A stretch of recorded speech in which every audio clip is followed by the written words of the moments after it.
Like I said, I'd already given her a call saying, hey, you need to check this right now. Puddle here, well, that's oil. This is where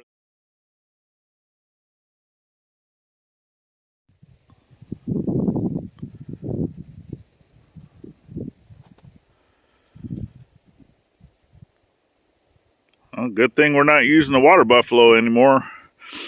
I mean, we're already having water issues as it is. That would have just been a headache. But it is getting a little warmer. I think we've still got about another day or two before a lot of this will really start melting. I want to apologize for the wind. So I am walking back now. I actually had Jeff, Bobblehead Homestead. Sorry about the wind. Yeah, I actually had Jeff from Bobblehead Homestead over and Mike from the Dog Man. Jeff needs some more firewood to get him through for a few more days, but I can gather it up about a week's worth. And that's good. We have it available.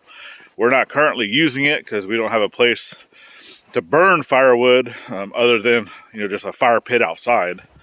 But for that, we don't want to use the good oak and all those different hardwoods just in a fire pit. You burn your pines and your cedars and all those other things that you're not wanting to do on an inside fire.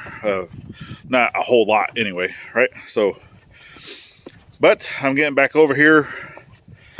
Man, trials and tribulations when it comes to getting through a winter time out here.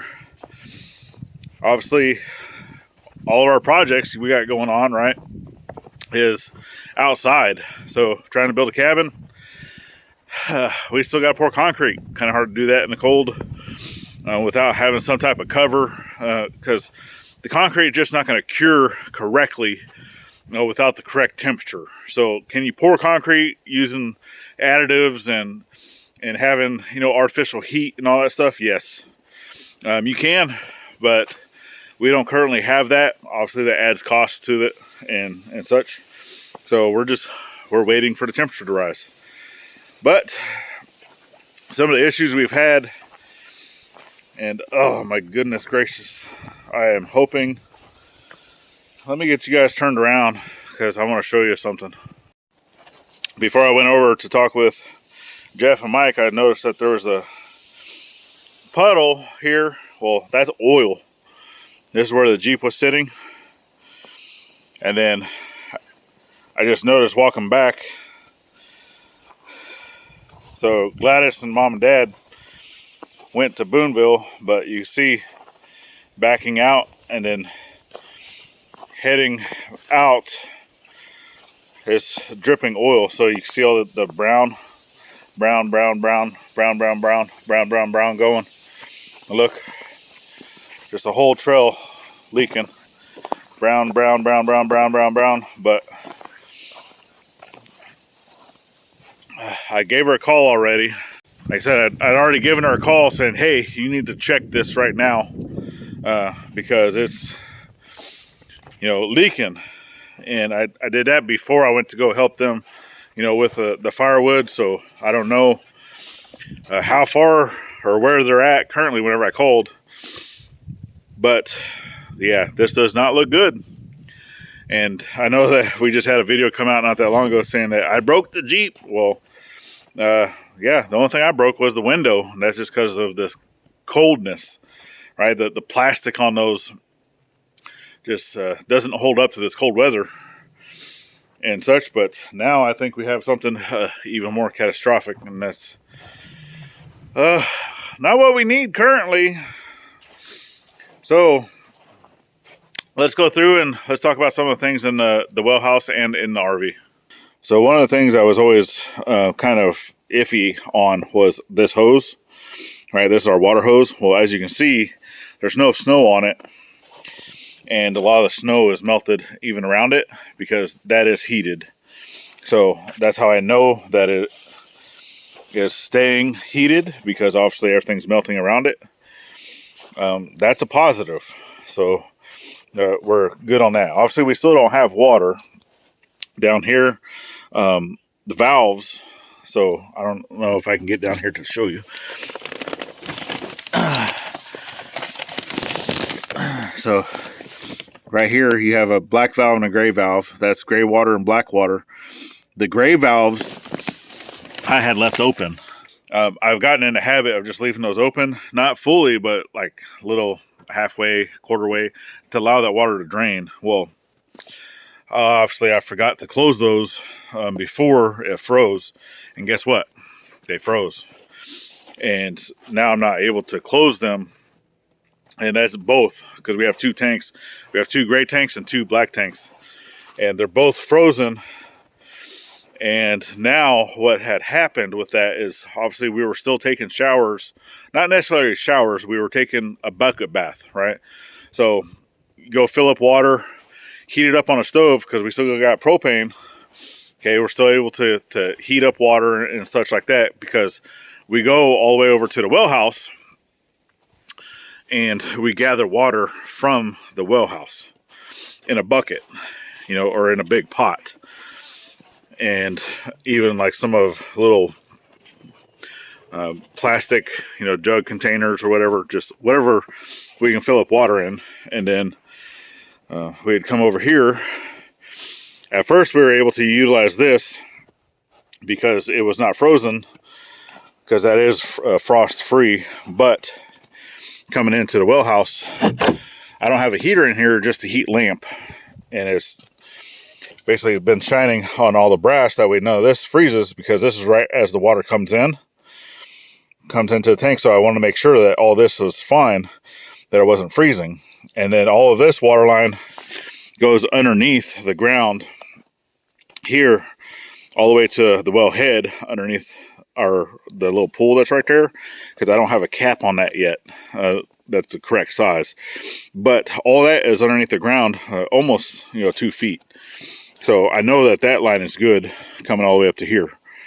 Well, this, even though this is insulated in here, the framing of this, right, is 6 inches thick, pretty close to 6 inches thick, but you're still going to have the coldness that comes through that wood. Well, this is where I attached all that piping, is on that wood going around the tank. Well, that line coming around, and this is where it goes out to the spigot, and then it comes up here, and this all was temporary, correct? It comes up here, and this is where I had the hose connected for the RV, and then this is where we were getting water. Well, this line here actually froze. So, but we are able to get water from here. So this is where we've been getting our water from here. But going around, right, and I thought I had that closed already, but not. But going around the tank, that water is frozen.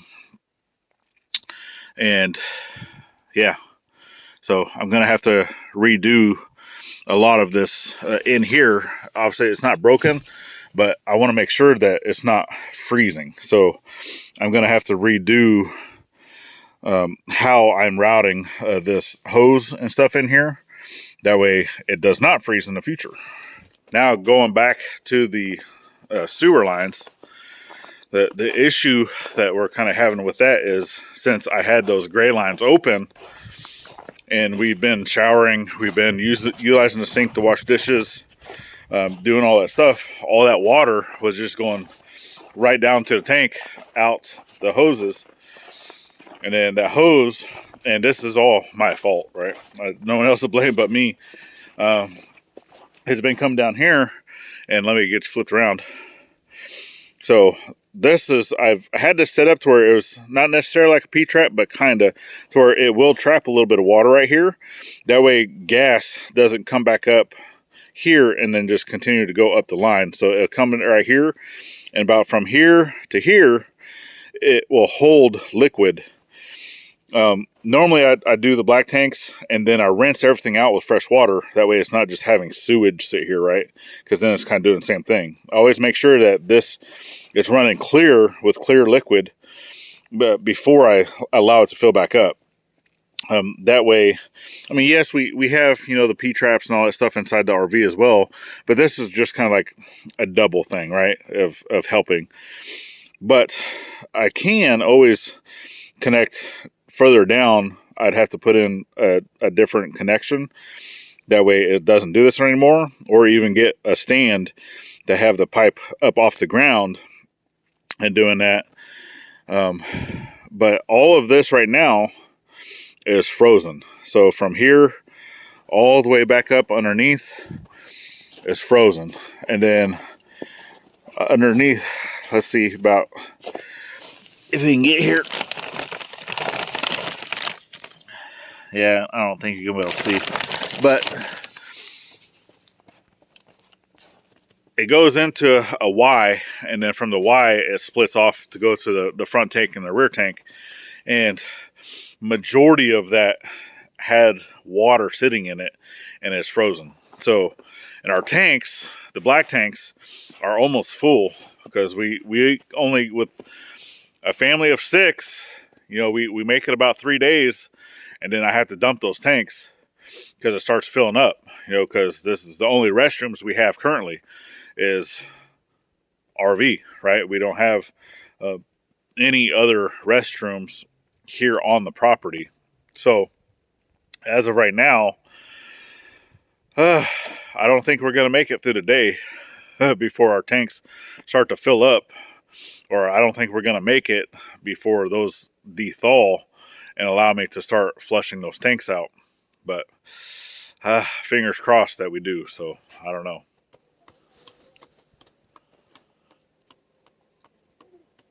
But on the positive, things are starting to drip. Things are starting to thaw out. We're staying warm.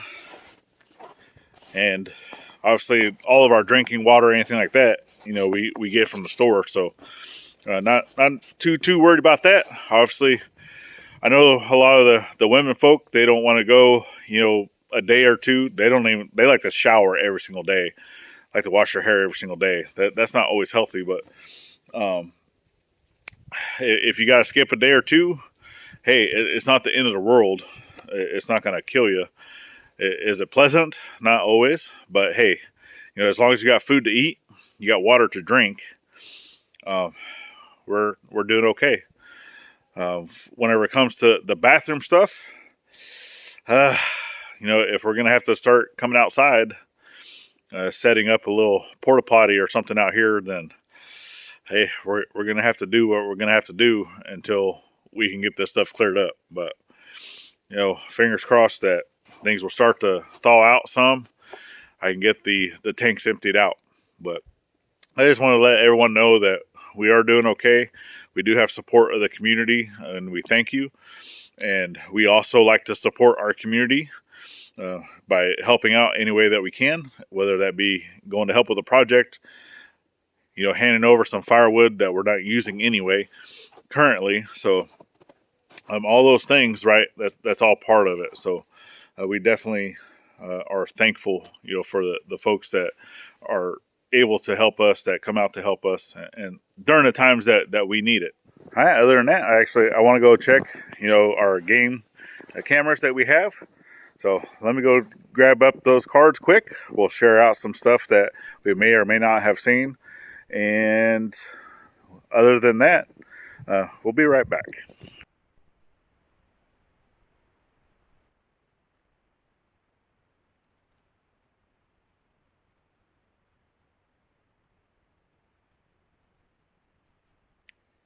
Well, hopefully you guys enjoyed that. I know we don't always get a chance to see stuff, and a lot of times when we do, we try to share it out. But hopefully we'll get back over here. We got new things coming. We just need a little bit better weather. That way we can continue clearing out this area of what we need to do. Hey, Rome wasn't built in a day, and neither was the Ivy's Homestead. So, but we thank you so much for following our journey. It's greatly appreciated. And we got another video that you can always check out here. It's greatly appreciated. Kind of helps with that whole algorithm thing, you know, of continuing to follow our journey video after video. It's greatly appreciated. And then we have the two icons at the top. Makes it easy to subscribe both here and to the side channel. And then last but not least, always thank a veteran at every chance you get. Not only on Veterans Day, and we'll see you on the next one. Later, y'all.